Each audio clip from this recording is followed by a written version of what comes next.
साफ दिखाई देने लगती है। एक दिन की आतिशबाजी के साथ प्रदूषण का एक खतरा लंबे समय तक लोगों की सेहत को प्रभावित करता है।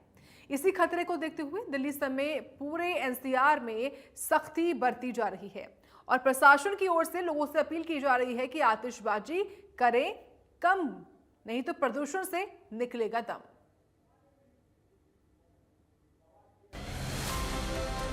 तो लगातार देखिए बढ़ते प्रदूषण को लेकर ये बड़ी अपडेट आपको दे रहे हैं किस तरीके से प्रदूषण पर सख्ती है पटाखों पर। हालांकि अभी फैसला आना बाकी है, लेकिन इसी बीच बिक्री पर जरूर रोक लगा दी गई है। गुरुग्राम हो, फरीदाबाद हो, यहाँ पर पटाखों की ऑनलाइन बिक्री पर रोक लगा दी गई है। आतिशबाजी के लाइसेंस की वैधता की भी समाप्त कर दी गई है। गुरुग्राम में ग्रीन पटाखा गोदामों पर भी ताला लगा हुआ है। ये बड़ी जानकारी है किस तरीके से दीपावली से पहले प्रदूषण को लेकर सरकार और प्रशासन की सख्ती दिखाई पड़ रही है। गुरुग्राम फरीदाबाद में पटाखों की बिक्री पर रोक है।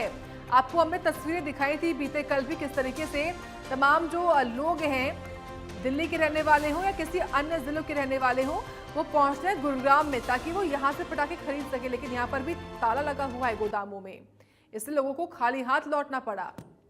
तो पटाखों पर रोक है। दीपावली से पहले प्रदूषण को लेकर यह सख्त प्रशासन दिखाई पड़ रहा है।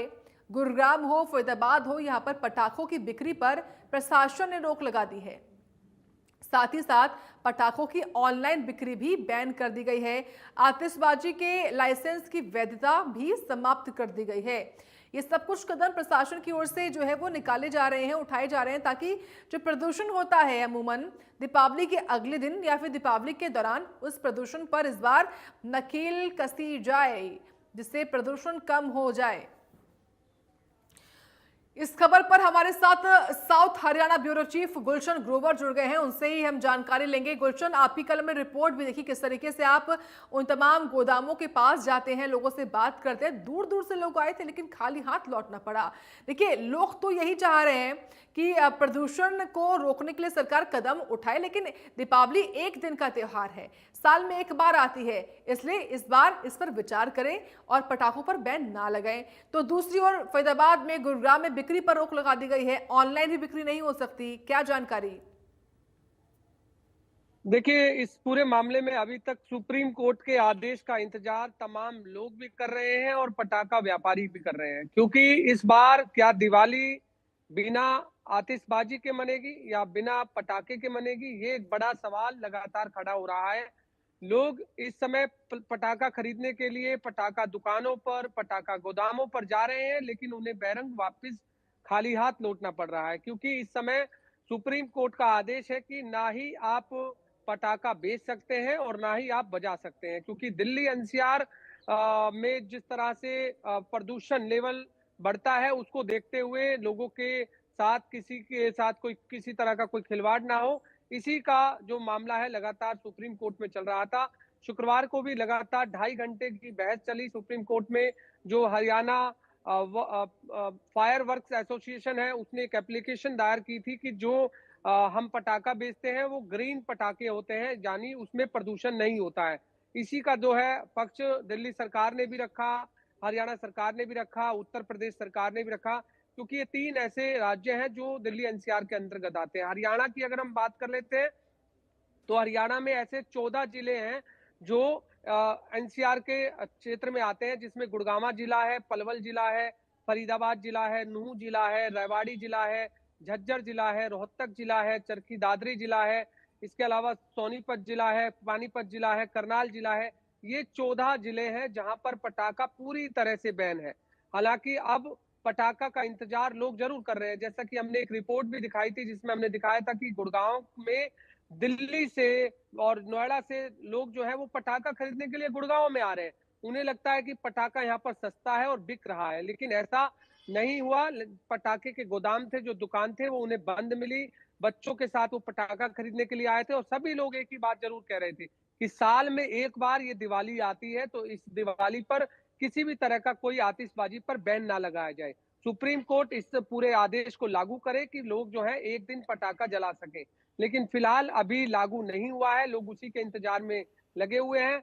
हालांकि जब भी लोग आमतौर पर दिवाली पर पटाखा खरीदते थे, तो पिछले 15-20 दिन से लगातार जो है वो पटाखा खरीदने की लाइनें जो है गोदामों पर, दुकानों पर नजर आती थी। लेकिन अक्सर अब हम देख रहे हैं कि सुबह लोग आते जरूर हैं, लेकिन उन्हें वापस जाना पड़ता है क्योंकि उन्हें पटाखा मिलता नहीं है।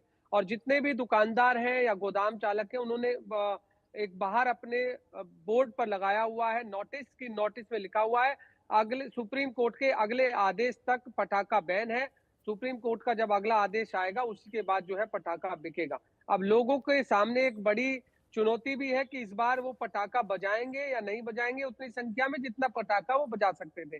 दूसरी ओर लोग ये भी कह रहे हैं कि पटाखा तो जरूर बिक रहा है लेकिन वो अंदर खाने बिक रहा है, ऐसा भी लोग आरोप लगाते हुए नजर आ रहे थे। लेकिन हमने जब रियलिटी चेक इंडिया न्यूज ने कई दुकानों पर की तो वहां हमें जो शटर है या फिर गेट है वो उन पर ताले लगे हुए मिले और एक नोटिस जरूर वहां पर लगा हुआ था।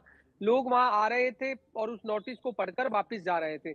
बच्चे खासकर इसको लेकर के ज्यादा उत्साहित नजर आए क्योंकि हर पेरेंट्स चाहते हैं कि उनके बच्चे इस दिवाली पर वो पटाखा बजाए, क्योंकि दिवाली जिस कहा भी जाता है कि जब श्री राम जो है वो अयोध्या वापस लौटे थे तो तब जो है दिवाली मनाई जाती है। इसलिए श्री राम की खुशी में वो चाहते हैं कि दिवाली पटाखा फोड़कर मनाएं। और दिए तो वो जलाते ही हैं लेकिन पटाखा एक मेन होता है, इससे अच्छा उत्सव जो है वो फेस्टिवल मनाया जा सकता है। तो अब लोगों की उम्मीद अभी भी सुप्रीम कोर्ट पर जगी हुई है कि सुप्रीम कोर्ट का जो अगला आदेश आएगा वो उनके बिल्कुल पक्ष गुलशन, में आएगा सुप्रीम कोर्ट से ताकि वो होप है पटाखा लोगों जला को, क्योंकि प्रदूषण से रोकथाम के लिए प्रशासन की सख्ती तो है, लेकिन प्रदूषण की रोकथाम के अलावा पटाखों की बिक्री पर फिलहाल सुप्रीम कोर्ट पर सबकी निगाहें टिकी हुई है। आपका बहुत धन्यवाद गुलशन, जानकारी देने के लिए हमको इस खबर के बारे में।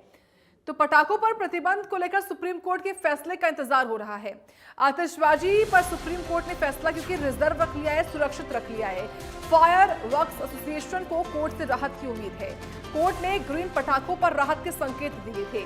दिवाली पर लोग पटाखों का इंतजार कर रहे हैं और इसलिए सुप्रीम कोर्ट से उम्मीद की जो किरण है लोगों को सुप्रीम कोर्ट से ही नजर आ रही है, क्योंकि सुप्रीम कोर्ट ने ग्रीन पटाखों के संकेत दे दिए थे अपनी टिप्पणी के दौरान ही। इसलिए उनको इंतजार है, उम्मीद है कि त्योहार को देखते हुए शायद सुप्रीम कोर्ट जो है वो राहत दे दे और राहत के तौर पर ग्रीन पटाखों के इस्तेमाल की अनुमति दे दे। तो फिलहाल सुप्रीम कोर्ट ने अपना फैसला रिजर्व रखा हुआ है और सुरक्षित फैसला है इस वक्त, और ये फैसला सुनाया जा सकता है। संभव शर्मा जुड़ गए हैं और उनसे जानकारी हम लेंगे। संभव, सुप्रीम कोर्ट ने फैसला रिजर्व रख दिया, किस तारीख पर यह फैसला सुनाया जाएगा, क्या जानकारी? पटाखों के मामले पर ग्रीन फायर क्रैकर जिसे कहा जाता है, उसके लिए जो एनसीआर के स्टेट्स हैं, दिल्ली एनसीआर के, दिल्ली भी उसमें इंक्लूडेड है, और एनसीआर के स्टेट जैसे उत्तर प्रदेश, हरियाणा, उनकी तरफ से solicitor general Tushar Mehta supreme court में अपीयर हुए थे और उन्होंने रिक्वेस्ट की थी कि उन्होंने एक तरह से हवाला दिया था कि जिस तरह से बचपन में पटाखों को जलाने की खुशी हमें होती थी, ऐसे ही नई जो युवा बच्चे हैं उनको भी उससे वंचित ना रखा जाए, और रिक्वेस्ट की थी कि जो ब्लैंकेट बैन है पूरे तरह से पटाखों पे दिल्ली एनसीआर में, उसे हटाया जाए और कम से कम ग्रीन क्रैकर्स को अलाउ कर दिया जाए। लेकिन उसके साथ साथ उन्होंने ये भी कहा था कि जो संस्थान है जैसे कि नीरी हो गई और जो एक्रेडिटेशन है, जो ये सब मामलों में अलाउ करते हैं कि किसको पटाखे बनाने की अनुमति होगी, किसको नहीं होगी, वो तमाम जो नॉर्म्स और प्रोटोकॉल हैं उन्हें फॉलो किया जाएगा, उन्हें माना जाएगा, ये सॉलिसिटर जनरल ने कहा था। और इसमें कई पार्टीज हैं, जैसे कि CAQM, commission for air quality management, जो हवा की गुणवत्ता को देखती है एक तरह से। AQI जो है दिल्ली का, वो पिछले सालों के मुताबिक थोड़ा बेहतर इस बार देखने को मिला है, लेकिन चूंकि अभी सीजन शुरू हुआ है और लगातार हम देखते हैं हर साल इन्हीं दिनों में आके क्या स्थिति होती है हवा की दिल्ली एनसीआर में, तो इन सब चीजों को ध्यान में रखते हुए सुप्रीम कोर्ट ने अपना फैसला रिजर्व कर लिया था। पिछले हफ्ते लगभग 1.5 घंटे की ये हियरिंग सुप्रीम कोर्ट में हुई और उसके बाद फैसला रिजर्व कर लिया था। अब सुप्रीम कोर्ट के ऊपर है किस दिन वो कॉज लिस्ट में मेंशन होता है कि मामला मतलब फैसला दिया जाएगा, लेकिन हाँ उम्मीद है कि जो फैसला है वो दिवाली से पहले आ जाएगा। और दूसरी बात, एक तरह से ओरली हिंट किया था chief justice of India BR Gavai के सामने ही ये मैटर लगा हुआ था, तो उन्होंने ओरली भी एक तरह से मौखिक रूप से हिंट किया था कि वो पटाखों पे जो कंप्लीट बैन है उसे हटाने के बारे में विचार कर सकते हैं। तो ये देखना होगा क्या कोई राहत की उम्मीद, एक तरह से जिस तरह से बच्चे दिवाली को सेलिब्रेट करते हैं, पटाखे फोड़ते हैं, तो क्या कोई उम्मीद, क्या कुछ समय के लिए छूट मिलेगी पटाखे जलाने में? क्योंकि इस समय जो पटाखे फोड़ना है उस पर, फायर क्रैकर्स पर पूरी तरह से बैन है, चाहे वो ग्रीन क्रैकर्स हो चाहे कोई और हो। इससे पहले भी दिल्ली सरकार ने एक तरह से कहा था कि हम सुप्रीम कोर्ट से रिक्वेस्ट करेंगे। अब सुप्रीम कोर्ट से रिक्वेस्ट की गई है, देखते हैं कि क्या सुप्रीम कोर्ट कहता है। देखिए, प्रदूषण अपने आप में एक बहुत महत्वपूर्ण मुद्दा है, और जब सुप्रीम कोर्ट में इस मामले पर सुनवाई होती है तो सिर्फ पटाखे ही नहीं, नदियों का प्रदूषण, खासकर यमुना के प्रदूषण पे बात होती है। छठ का भी यही समय होता है, छठ पूजा, दिवाली, ये बड़े बड़े पर्व हैं, और इसमें जो गुणवत्ता है हवा की, वो आमतौर पे देखा गया है कि बहुत बिगड़ी हुई रहती है। तो उसको देखते हुए सुप्रीम कोर्ट अब देखते हैं क्या फैसला देता है। लेकिन उम्मीद जताई जा रही है, क्योंकि चीफ जस्टिस ने खुद हिंट किया है, तो हो सकता है कि कुछ समय के लिए, जैसे सुबह के 1-2 घंटे या शाम के 1-2 घंटे के लिए, सुप्रीम कोर्ट अलाउ कर दे, अनुमति दे दे पटाखे जलाने पर। बिल्कुल संभव सुप्रीम कोर्ट के इसी मौखिक संकेत से लोगों ने उम्मीद जो है वो जोड़ रखी है। बहुत धन्यवाद।